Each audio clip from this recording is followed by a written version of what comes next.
In the previous classes, we have determined the population forecasting by using the different method. That is, we have learnt the arithmetic increase method, geometric increase method, incremental increase method, then a decreased growth rate method. All these method we have seen, the four different method we have seen. In the today's class, we will be learning regarding the logistic curve method, that we have already covered this method in our theoretical classes, but just will have a revision of it.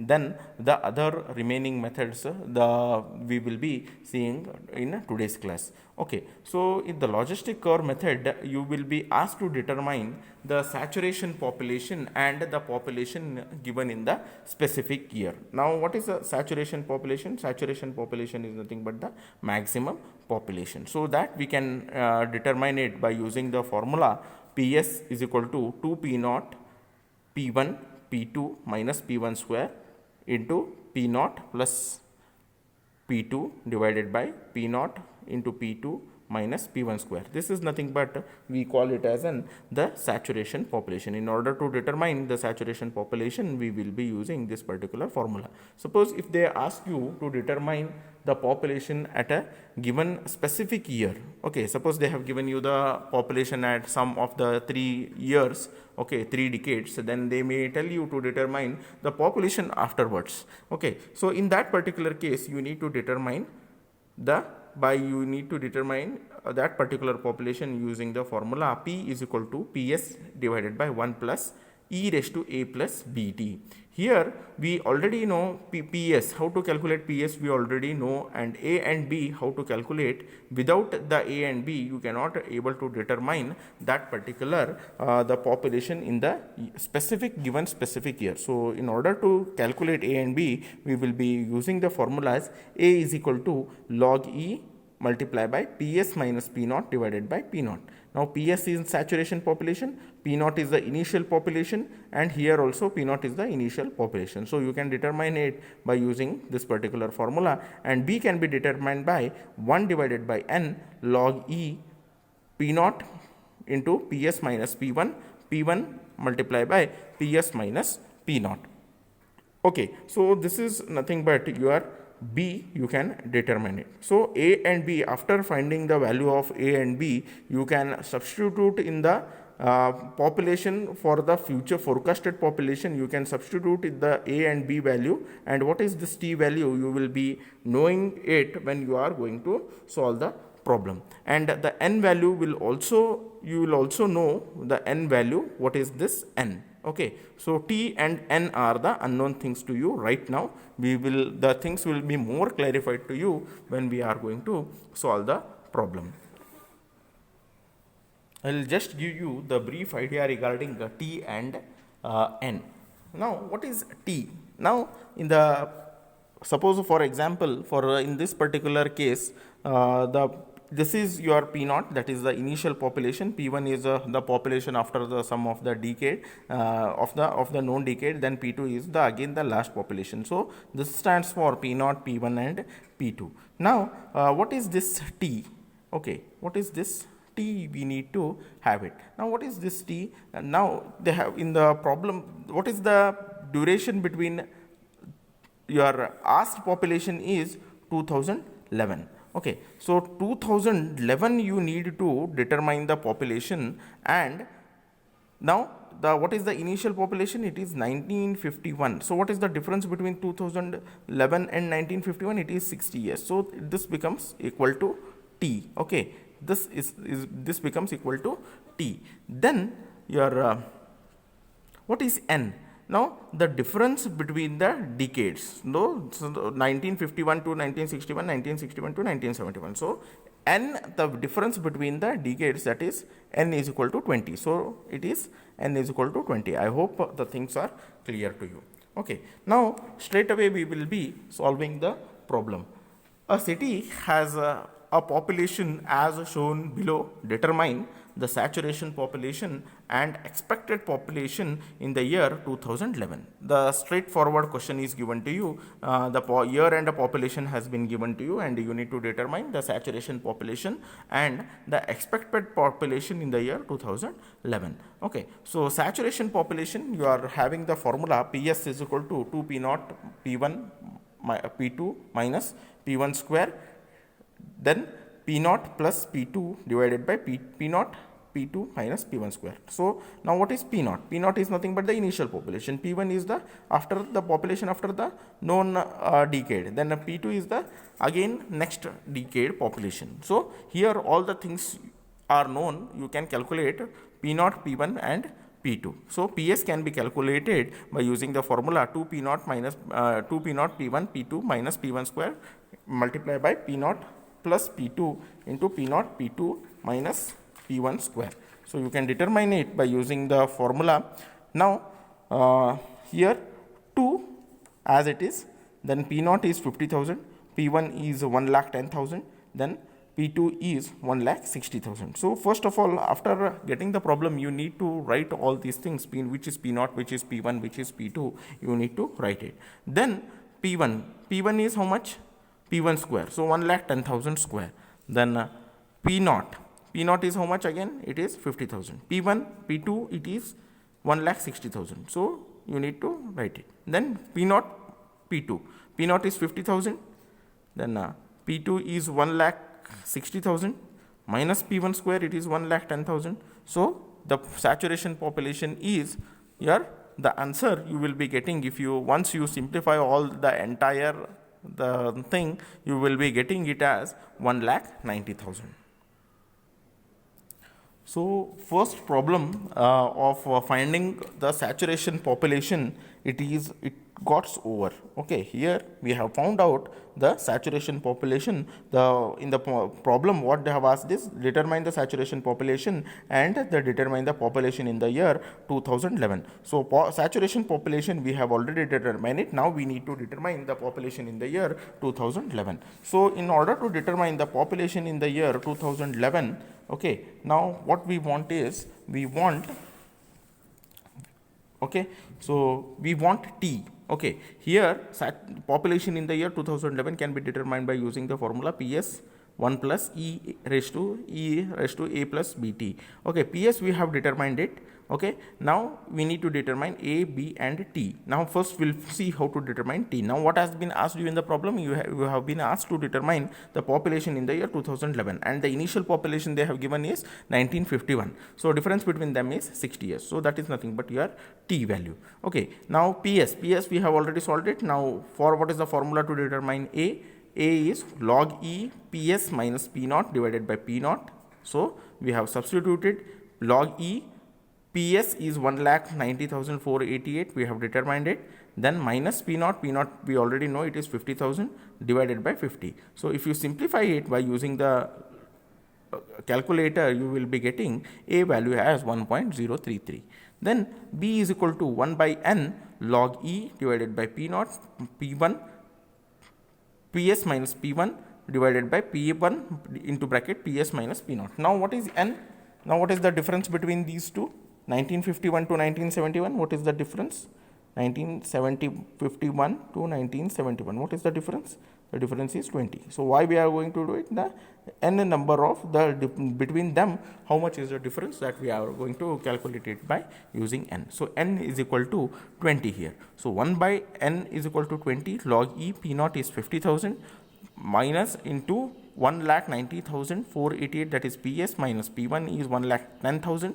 P1 is 1,10,000, PS is 1,90,488 minus 50,000. So if we simplify it, we will be getting it as B value as minus 0.0673. Okay, so now we in this PS is known, A is known, B is known, T is known, all the unknowns we know it. Now we need to just substitute this particular formula. Then we will be getting the population in the year 2011. Now after this, PS in population in the year 2011 is equal to PS divided by 1 plus E raised to A plus BT. PS is 1,90,488, then 1 plus E raised to A A is how much? 1.033. B is how much? 0.0673 multiplied by 60. So we are going to get the population in the year 2011 is, we will be getting it as 1,81,500. So this is how we will be solving the problem by using the logistic curve method. Now here we are having some other methods are also there in this. So the other methods are your graphical extension method, graphical comparison method, zoning method, ratio method, ratio and correlation method, and growth extension method. So these are your growth analysis method. So these are the different methods are there in determining the population forecasting. So in order to find out the forecasted population, basically we will be using those 5 methods, and the problems will be asked on those 5 methods itself, and they might be asking you to explain what are the different methods of population forecasting.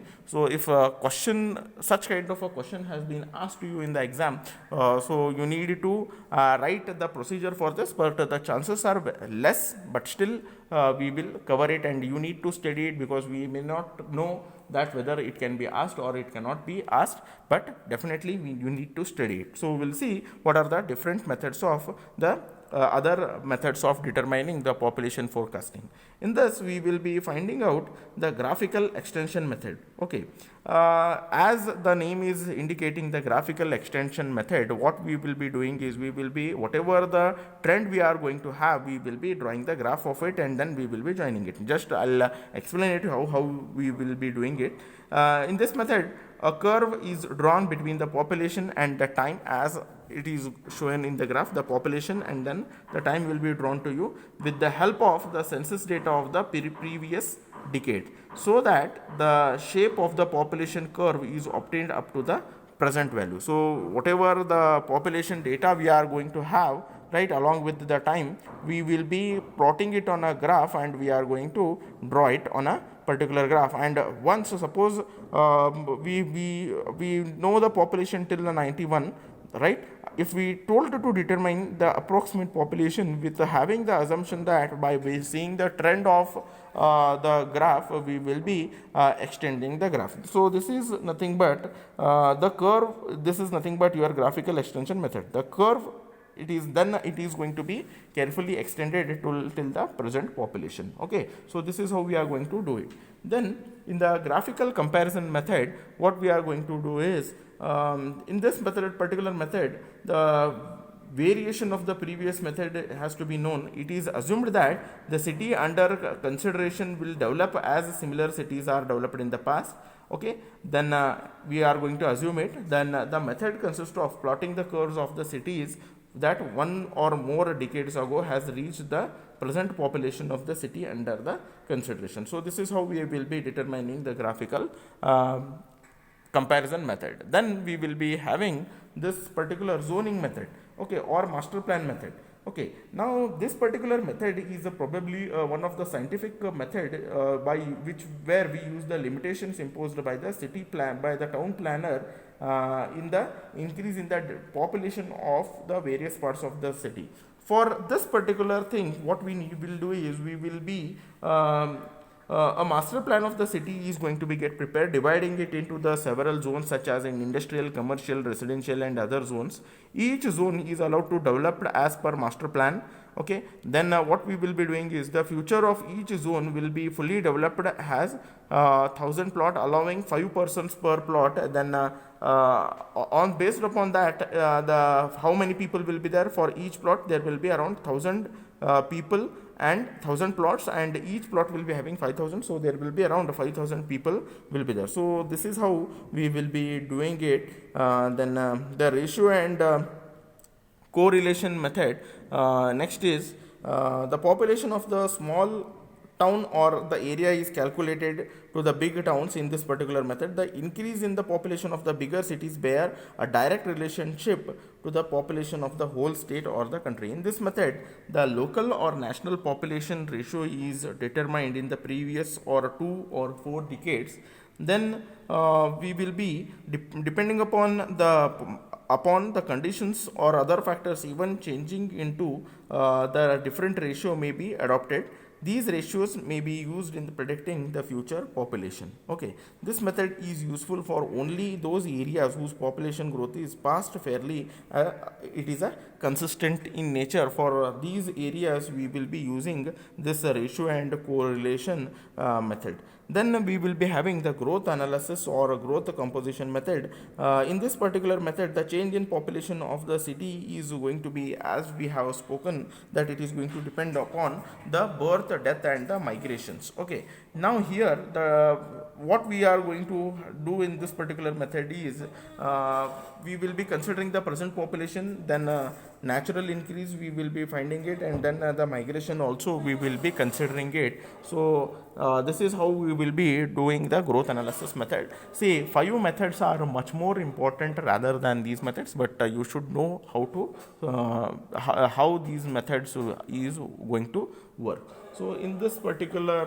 module 1, we have studied regarding water demand, what are the types of water demand, what are the factors affecting the rate of demand, how the water demand is going to vary in a day. Then we have seen how to determine the population forecasting, different methods of that, what is the design period, what are the factors affecting the design period. So this is how we have completed the module 1. So here in module 1, you will be asked regarding the water demand, types of water demand, factors affecting the per capita demand, then population forecasting problems will be asked to you, fire demand problems will be asked to you. So this is how we have solved or we have completed the module 1. Here it completes the module 1, and in this e-learning method we have learnt module from module 2, module 3, module 4, module 5. This we have learned from your e-content, and half of the module 2 we have already covered during our theory classes.